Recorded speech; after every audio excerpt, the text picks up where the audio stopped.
Angkatan Balai Pustaka dikenal sebagai angkatan berkembangnya sastra Indonesia modern. Pada masa ini, pemerintahan kolonial Belanda mendirikan sebuah lembaga penerbitan bernama Balai Pustaka.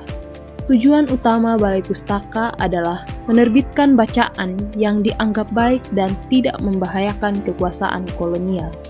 Karena itu, karya sastra yang terbit pada masa ini masih diawasi dan dibatasi isinya. Tema yang paling sering muncul dalam karya Angkatan Balai Pustaka adalah pertentangan antara adat lama dan pemikiran baru. Masalah yang sering diangkat misalnya kawin paksa, perjodohan, dan benturan antara keinginan pribadi dengan aturan adat. Tokoh dalam cerita biasanya digambarkan sebagai orang yang menderita karena kuatnya adat. Bahasa yang digunakan sudah mulai memakai bahasa Indonesia baku meskipun masih terpengaruh gaya Melayu lama.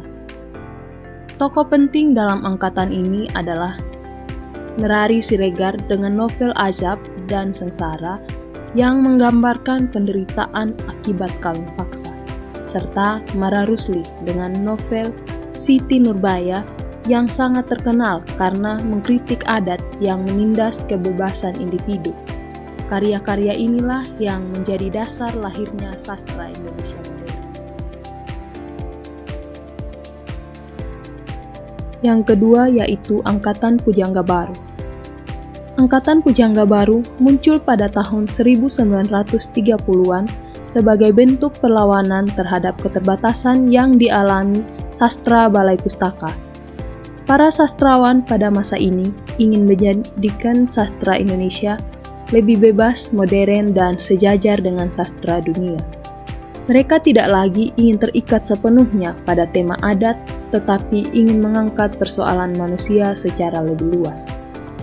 Tema yang sering dibahas meliputi kebangsaan, cinta, cita-cita, emansipasi perempuan, dan kehidupan masyarakat modern.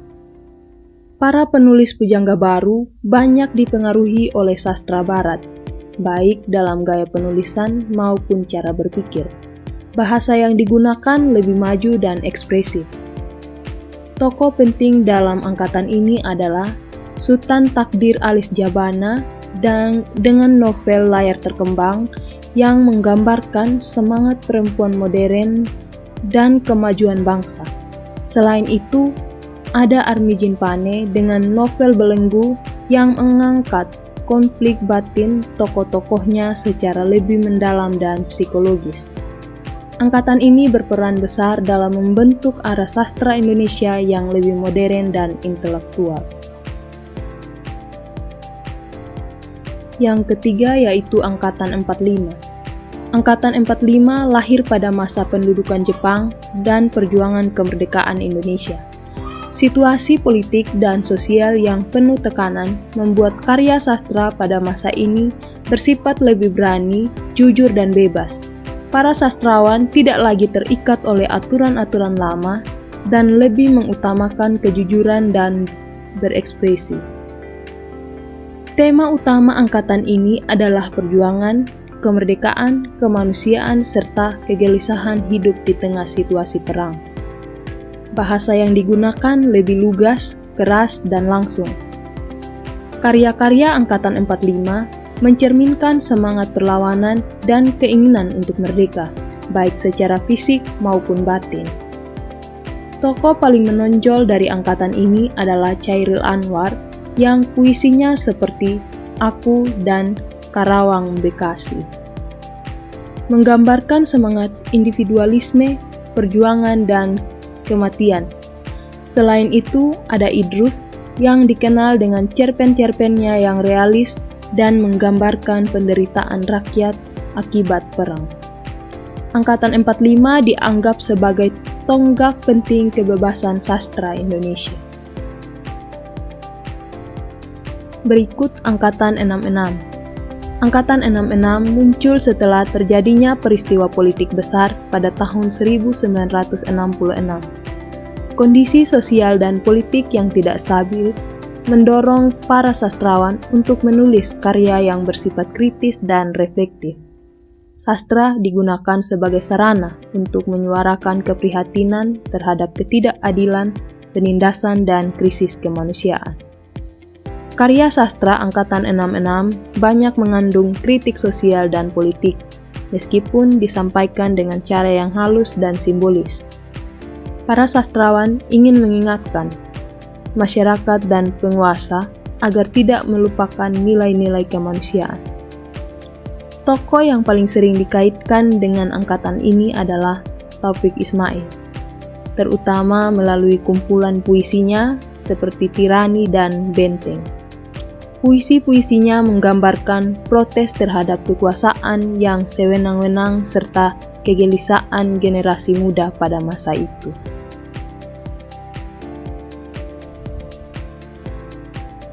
Yang kelima yaitu Angkatan 70-an. Angkatan 70-an dikenal sebagai angkatan yang sangat eksperimental dan bebas. Para sastrawan pada masa ini tidak lagi terlalu mementingkan aturan bahasa atau makna yang jelas. Mereka lebih menekankan kebebasan berekspresi, permainan kata, dan bunyi bahasa. Puisi-puisi pada masa ini seringkali terasa aneh, simbolis, bahkan sulit dipahami oleh pembaca umum. Namun, tujuan utama mereka adalah mencari bentuk baru dalam sastra dan membebaskan bahasa dari fungsi yang kaku. Tokoh yang sangat terkenal adalah Sutarji Khalsoum Bahri yang menyatakan bahwa ia ingin membebaskan kata dari makna. Kumpulan puisinya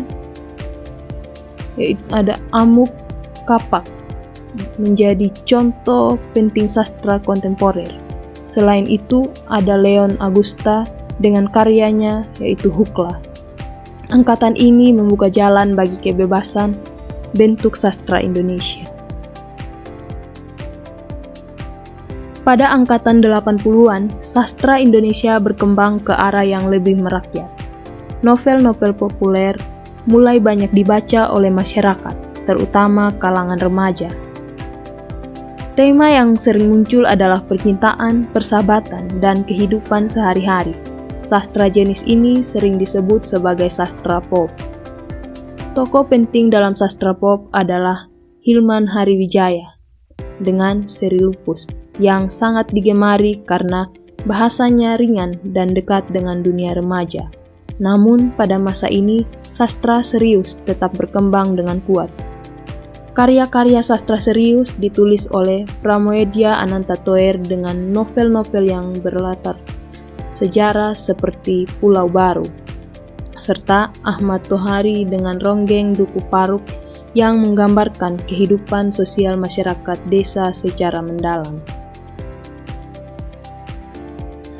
Angkatan 90-an sangat dipengaruhi oleh situasi menjelang dan sesudah reformasi. Sastra pada masa ini disebut media untuk menyampaikan kritik terhadap kekuasaan, ketidakadilan sosial, dan pelanggaran hak asasi manusia. Tema-tema sosial dan politik sangat dominan. Para sastrawan menggunakan karya mereka sebagai bentuk perlawanan dan kepedulian terhadap rakyat kecil. Salah satu tokoh yang sangat dikenal adalah Widji Tukul, seorang penyair aktivis yang puisinya berisi perlawanan terhadap penindasan. Selain itu, ada A.Y. Hervanda dengan kumpulan puisi Resonansi Indonesia, serta N. Riantiarno dengan drama opera Kecoa yang menyuarakan kritik sosial melalui teater. Yang terakhir yaitu Angkatan Sastra 2000-an hingga sekarang.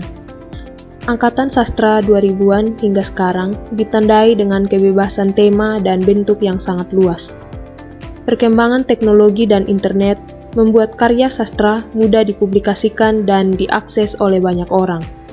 Media sosial, blog, dan platform digital menjadi ruang baru bagi para penulis.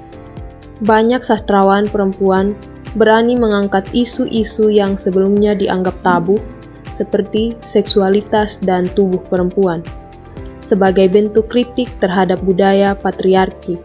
Di sisi lain, sastra Islami dan novel-novel motivasi juga berkembang pesat dan mendapat sambutan besar dari masyarakat. Karya yang sangat terkenal dari angkatan ini adalah Laskar Pelangi karya Andrea Hirata yang mengangkat tema pendidikan dan perjuangan hidup. Angkatan ini menunjukkan bahwa sastra Indonesia terus berkembang mengikuti zaman.